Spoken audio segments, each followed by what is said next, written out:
Olá, eu sou o Logan Nobre, um dos editores de marketing científico da revista ITZ, Novas Práticas em Informação e Conhecimento. Começa agora mais um episódio do podcast Revista ITZ, uma ação do projeto de extensão Ciência Aberta e a Gestão da Informação Científica da Universidade Federal do Paraná, a UFPR. No episódio de hoje está comigo eu, Berchaya Cote Silva, que é mestre em Sistemas de Informação e Gestão do Conhecimento pela Universidade FUMEC. Ele é autor de um artigo sobre blockchain no setor público, veiculado na revista ITZ. E é sobre isso que nós vamos conversar agora. Elber, seja muito bem-vindo ao podcast Revista ITZ.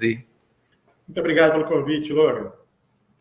Elber, se apresenta aí para o nosso público saber quem você é, de onde você veio, de onde você fala hoje, o que você estudou, com o que você trabalha, enfim, esse é o seu momento de brilhar. Ok, Logan. Eu hoje sou professor na FUMEC, no Cotemig, uma universidade, uma faculdade. Trabalhei 8 anos e meio no Senai também, né? Fui instrutor de vários tipos de turma lá, aprendizagem, técnico, empresa, exército, um monte de coisa que a gente fez lá. Tem uma empresa, tá? Hoje tem uma empresa, já tem 10 anos e alguns meses aí a empresa, que é na área de cabeamento, redes, tecnologia de informação no geral. Tá? A gente mexe muito com essa parte de automação, então é uma tecnologia mesmo da informação bem segurança, né, CFTV e tudo mais. Tá? E acho que basicamente é isso, né? Aí é mais, acho que, falar um pouquinho aí do artigo, que é um assunto que eu, pelo menos, acho muito interessante, não sei como é que o pessoal tá, porque eu faço muita parte de consultoria também. Acho que blockchain é um assunto que está muito em alta, né, Rô? Que realmente Sim. O pessoal está gostando. Blockchain no geral. Então, assim, começou com Bitcoin, lógico, né? Mas está crescendo. Tem as NFTs, que a gente nem abordou nada no artigo, mas tem uns orientados de TCC meu agora que fizeram um trabalho bom, sabe? Sobre NFT. E é um negócio que o pessoal tá igual doido, né? Se for olhar, é igual doido mesmo. Tem gente vendendo coisa, carro, pra você ter ideia, para entrar em jogo. E tá dando dinheiro. É uma coisa impressionante. Que coisa.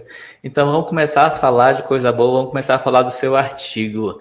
Quero saber de onde que surgiu a ideia de escrever um artigo sobre blockchain e linkar com o setor público, né? Mas antes de você contar isso, explica pra gente que está aqui ouvindo, assistindo, para quem é da área e para quem não é, que coisa é essa chamada blockchain? Então eu comecei lá no mestrado lá na FMG, tá? Comecei com engenharia elétrica, passei para a parte de ciência de computação, e lá acaba que nas federais a gente fica um pouco, às vezes, fechado, né, num assunto ali. Eu sempre gostei muito de blockchain, né, sempre gostei muito do assunto, já dava umas consultorias, tem alguns clientes meus lá de São Paulo, por exemplo, que o pessoal investe em Bitcoin, já teve cliente ganhando, tá? Falando de lucro, 600 mil reais de lucro com Bitcoin. Assim, isso 3, 4 anos atrás, tá? Já tem bastante tempo que eu já mexia. E eu sempre quis falar um pouco mais sobre isso. Só que para linkar isso em um mestrado que ele não é da área financeira, ele acaba sendo um pouco mais difícil, né? Então, o que a gente pensou? Quero falar sobre blockchain, mas, lógico, tem que ter a ver com um pouco com o programa também. E um dos professores nossos, lá da FUMEC, ele era presidente da BH Trans. E aí veio esse assunto interessante que, por exemplo, os rotativos aqui de Belo Horizonte, eles são no blockchain. Então, hoje o rotativo, você, por exemplo, se quiser vender, você conecta no blockchain lá da BH Trans e vende, né? Então, tem bancos que vendem, tipo o Banco Inter, e tem vários outros lá na Play Store. E a gente achou interessante, né? Foi eu e meu orientador, a gente achou interessante essa parte do setor público utilizando o blockchain. E disso a gente partiu, pode ser um assunto interessante para poder voltar, né, para poder falar. Porque é um assunto assim, que é interessante, que tem tudo a ver com uma das linhas lá do mestrado, linha de pesquisa. E aí a gente foi para essa parte. Né? Aí começamos a pesquisar para ver se tinha como falar. E aí o que acontece? Na verdade, esse artigo ele veio de um recorte da minha dissertação. Então, a minha dissertação ela foi mais expandida. A minha dissertação, a gente estudou todos os países do mundo, então pegamos todos mesmo, tem uma tabela completa com todos, e pegava, procurando na literatura acadêmica, 30 artigos no setor público que falava naquele país. Então a gente pegava tudo, fez um compilado para verificar como estava isso pelo mundo, sabe? Então foi um bem extenso mesmo, um protocolo, né, bem feito, para a gente poder pegar. E aí, lógico, né, como o artigo a gente tem bem menos páginas, a gente fez um recorte mais focado para poder colocar nesse artigo, sabe? Mas foi bem extenso a pesquisa, sabe? Foi bem interessante, porque a gente viu diversos usos mesmo, sabe? Não é só aquela parte do tá pretendendo usar, está em protótipo. Não, tem muita coisa realmente já em uso, sabe? Coisas realmente para ajudar, sabe, Logan? Que a gente conseguiu verificar, sabe? Com essa pesquisa. E essa relação do blockchain com o setor público que você estava começando a falar agora, é uma coisa que você pesquisou no seu mestrado, em todos os países como você citou, mas como é que está isso aqui no Brasil? Existe alguma esfera governamental que esteja usando? Como é que está essa situação? Então, aqui no Brasil tem sim, né? Igual, por exemplo, se a gente for olhar lá a BH Trans, né? Acaba sendo um público ali. Aqui no Brasil a gente tem uma parte de transparência também, sabe? Que o pessoal está querendo colocar. Algumas coisas já são colocadas lá, então a nossa pesquisa também foi um pouco voltada para isso, de transparência governamental. Então existem algumas, eu vou lembrar aqui de cor, mas tem algumas cidades brasileiras, muitas do sul, não vou lembrar a cidade em si, mas que o pessoal já está usando para transparência. Então, por exemplo, você tem uma obra, você tem alguma decisão, coloca no blockchain, você não pode voltar para aquilo, né? Uma vez no blockchain, faz parte ali da blockchain, então fica mais fácil de você não poder adulterar, sabe? É uma forma bacana de não ter essa adulteração. Então existem vários projetos. Eu vou lembrar um que eu gosto de falar bastante, por exemplo, o pessoal para votação, eles estão querendo fazer, mas não tem nada muito abrangente aqui. Mas, por exemplo, lá nos Estados Unidos o pessoal já até colocou militares, sabe? Que estão fora dos Estados Unidos, para poder votar online, no blockchain. Então, o pessoal está realmente querendo colocar isso para frente, sabe? Realmente estão vendo o potencial. Eu te perguntei isso porque, claro, né, o seu artigo trata de blockchain no setor público, mas também, como você falou logo no início, a gente pensa em blockchain, já pensa em criptomoedas, já pensa em serviços financeiros, né? E às vezes não vê muitas aplicações fora disso, né? Fora do mundo financeiro. Então, pelo que você falou aí, dá para aplicar blockchain em praticamente tudo, é isso mesmo? É isso mesmo. O blockchain aí, isso é legal. Isso é uma dúvida recorrente, tá, Lu? É bem bacana a gente falar, porque o pessoal acha que atrela muito blockchain. A gente até começou falando um pouco sobre isso, né, NFT e assim vai, a partes financeiras e tudo mais. E aí, não é só isso. O blockchain, ele acaba sendo um banco de dados. Se a gente for tentar simplificar isso, ele é uma espécie de banco de dados. Tá? Então, a gente pode falar que eu estou trocando ali falando a grosso modo, né, um MySQL, um Oracle ali, por um blockchain. Tá? Então, essa seria a ideia. É trocar, usar ele como banco de dados. Qual que é a vantagem do blockchain sobre esses outros? É porque ele tem uma certa característica de ser imutável.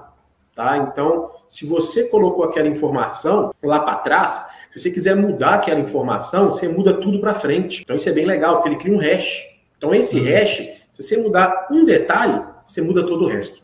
Tá? Então, isso é bem legal. Mas, assim, se você quiser, Logan, você pode usar, não tem limite. Tá? Você pode usar exatamente para qualquer área que você precise guardar um dado. Vou colocar bem simples assim. Né? Então, qualquer coisa que você precise guardar um dado, pode ser usado no blockchain. Muito bem, então fica a dica aí para quem está pensando em fazer alguma pesquisa, escrever algum artigo. Quer saber de um assunto no momento? Blockchain, né? Uma boa. Com certeza. Conta aí pra gente, há quanto tempo que você estuda blockchain? Quando foi que você teve contato com isso pela primeira vez? Foi no seu mestrado? Não foi?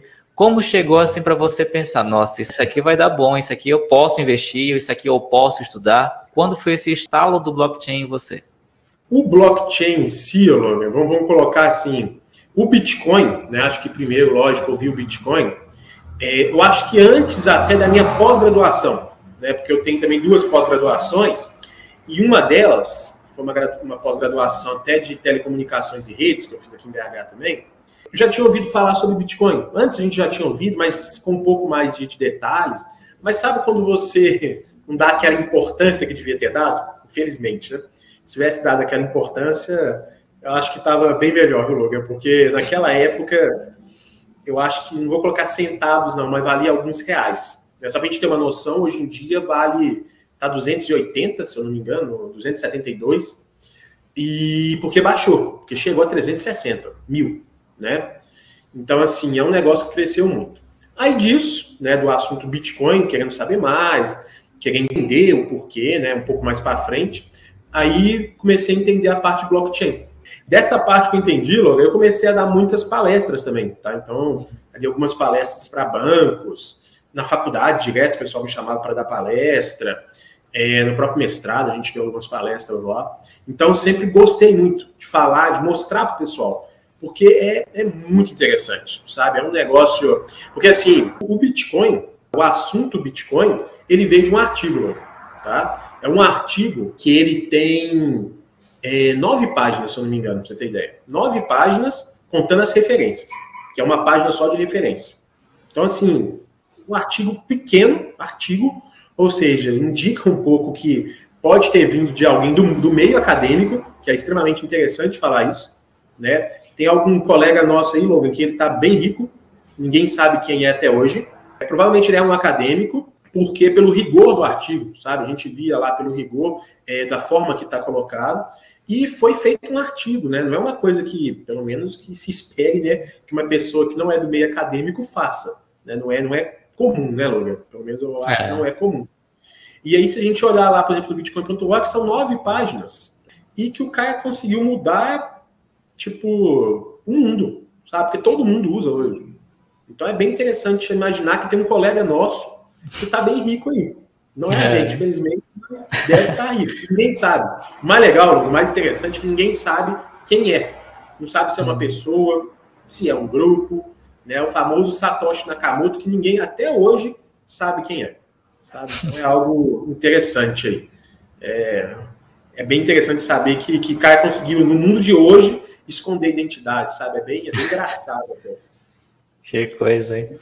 E voltando um pouco aqui para o seu artigo publicado na revista ETZ, os dados que você analisou e o resultado que você chegou, você tem como comentar com a gente aqui um pouquinho do resultado que você chegou nesse artigo, assim, tanto para as pessoas que entendem de blockchain, mas principalmente para quem não entende, porque muita gente ouve aqui o nosso podcast, às vezes está pensando em produzir um artigo, às vezes está iniciando nessa vida acadêmica e fica legal, às vezes você contar o resultado que você chegou e de onde você partiu, até às vezes para animar alguém e chegar lá e escrever um artigo também. Ok.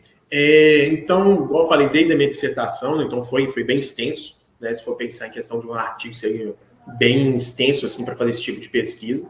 Mas a nossa ideia inicial, né, conversando eu e meu orientador, foi de pegar toda a literatura que tinha. Então, assim, a gente tinha pouca coisa ali, né? A gente veio um pouquinho pensando em algumas bases de pesquisa, viu que a mais completa delas, que talvez tinha ali todos os outros artigos que tinha nas outras, né? Era o Google Acadêmico. Então, partimos ali um pouco do Google Acadêmico, né? Isso depois estudar as outras também, né? As padrões. Pegando isso, a gente falou, ó, mesmo assim ainda está um pouco pobre.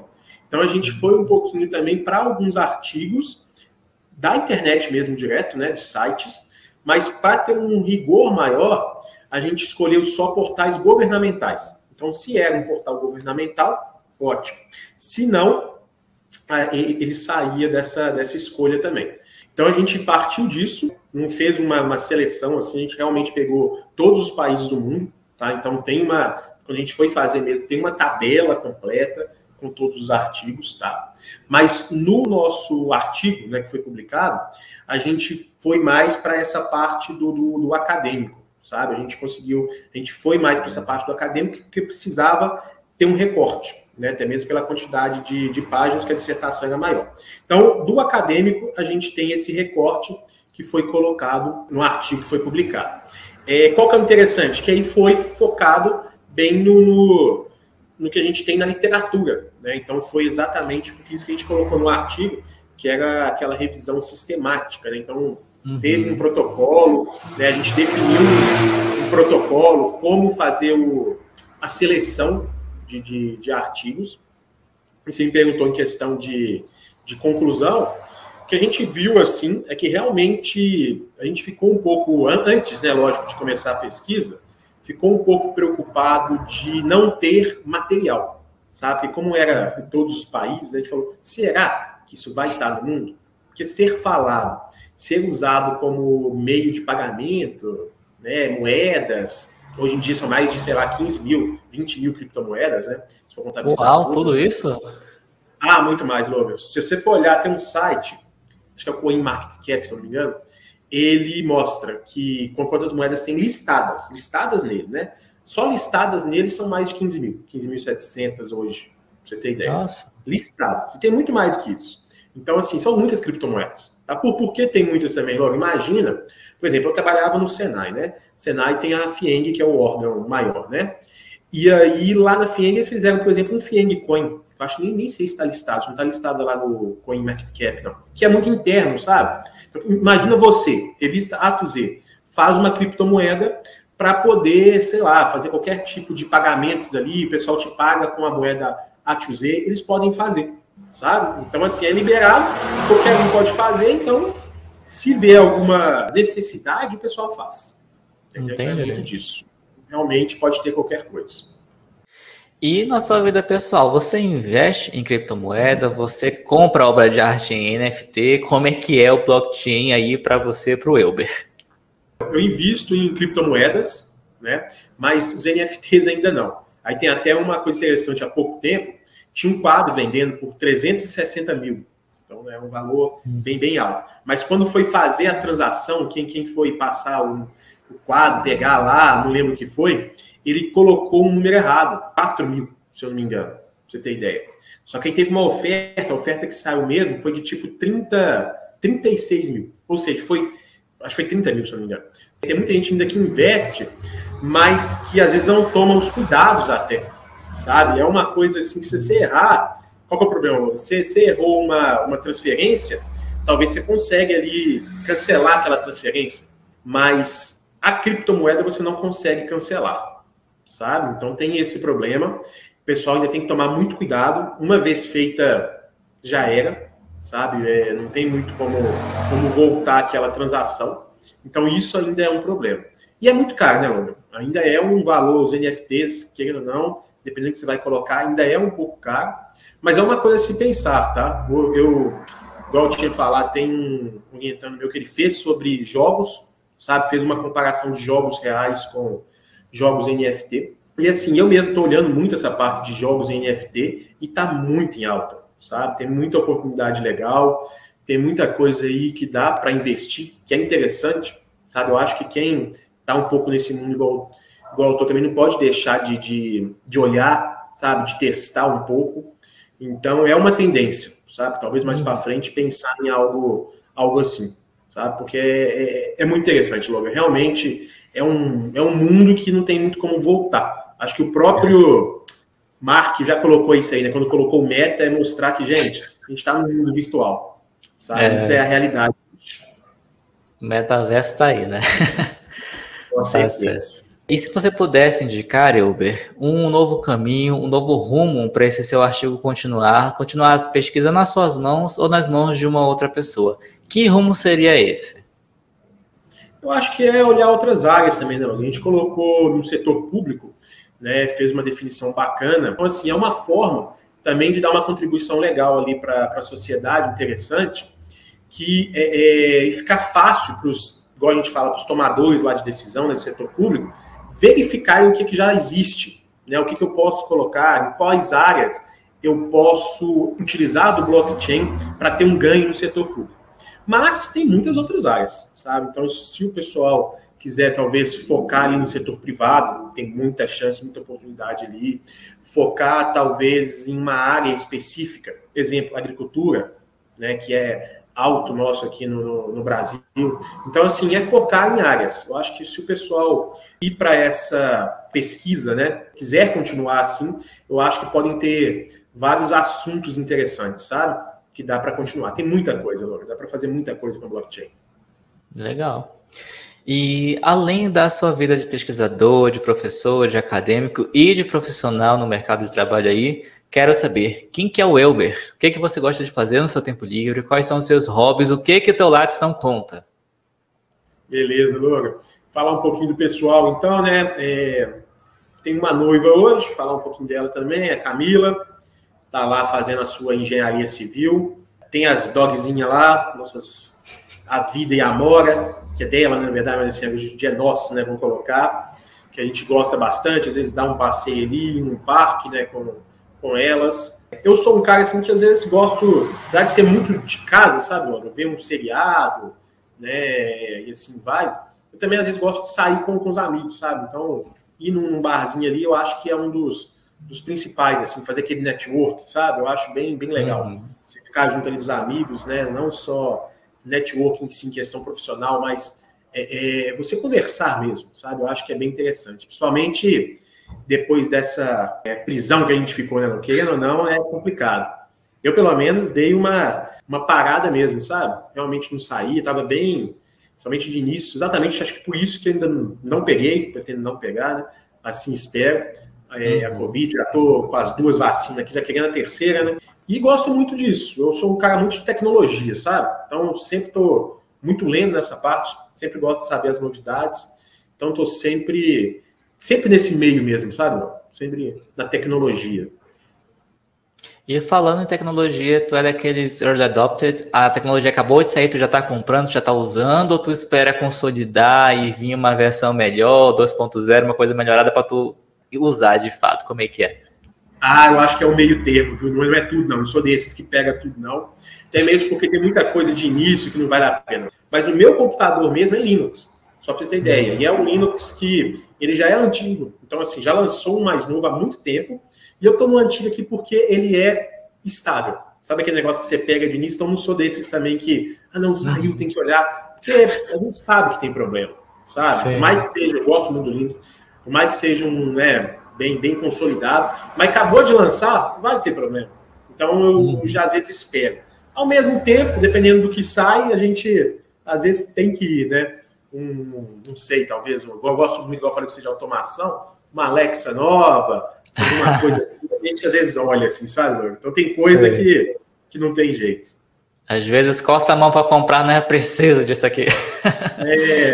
Sabe? Alguma tecnologia nova de TV ali que a gente quer, que tem um smart ali melhor, né? Então tem algumas coisas assim que a gente fica, mas tudo não. Acho que daqueles que realmente saiu, qualquer coisa tem que pegar, aí também não é nesse exagero. Entendi. E Elber, tu gostaria de indicar pra gente algum filme, um livro, uma série de TV, alguma indicação cultural para as pessoas que estão nos assistindo ou nos ouvindo, já que o episódio sai na sexta-feira? Alguma coisa que sai na sexta-feira? Eu não sei. Não. Já que o episódio sai na sexta. Aí as pessoas vão conferir no fim de semana. Sim. Então até coincidiu, porque eu pensei nisso. Por quê? Uma coisa que sai na sexta aí junto do episódio, hein? Mais um episódio do Roda do Tempo. Roda do Tempo. Tu tá assistindo Roda do Tempo também? Eu tô assistindo. É bacana. Tem um seriado, tem o Prime aqui, é bem bacana, sabe? Eu gosto de ver alguns. Netflix, o Prime às vezes é bom, né? Para quem tá querendo ficar, às vezes, um pouco mais isolado, dá para ir em tudo ainda, né, mano? É bacana. Eu tô gostando. Achei bem interessante. Então vamos lá, venda a Roda do Tempo para quem está nos ouvindo e nos assistindo. Por que a pessoa deveria assistir a série A Roda do Tempo?